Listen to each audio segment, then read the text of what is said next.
Oh, ano? Tuloy ba tayo mamaya? Oh, ano bang meron? Oh, may merienda tayo mamaya, di ba? Oh my God, oo nga pala. Sige, sige, okay.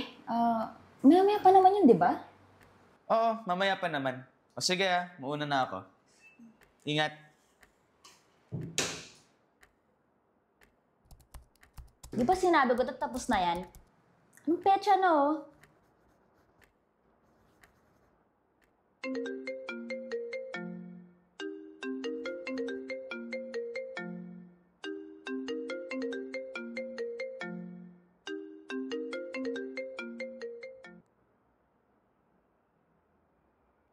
Bea, anak, kailan ka ba uuwi dito sa atin? Ang tagal mo na di umuuwi. 23 na, malapit na magpasko. Hello, ma.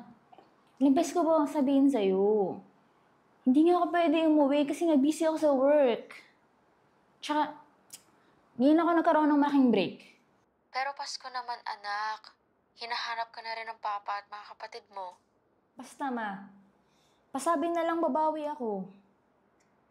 Magpapadala na lang ako, okay? Bago magpasko.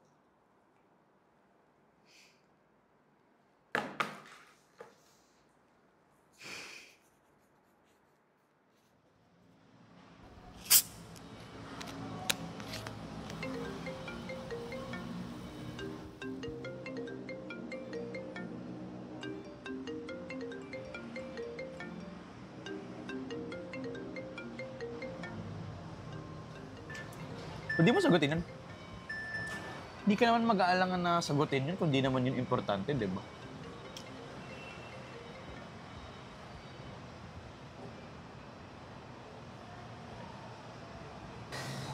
Ito naman, parang wala naman tayong pinagsamahan. Sabay na nga tayo pumasok dito eh. Alam mo yun, ano ba meron? Pagod lang ako, Gio. Bakit naman? Tinatry ko naman yung best ko eh. No, para sa akin, sa pamilya ko. Para naman ano yun, parang mabigay ko yung buhay na deserve namin. Kaso, ayun, tignan mo ako. Tsaka ngayon, pagod. Nag-isa.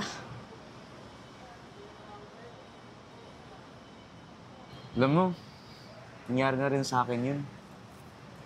Yung sobrang gusto kong magkaroon ng magandang buhay. Gusto ko mabigyan ng magandang buhay din yung pamilya ko. Napagod ako. Naging mag-isa din. Pero nung tumagal,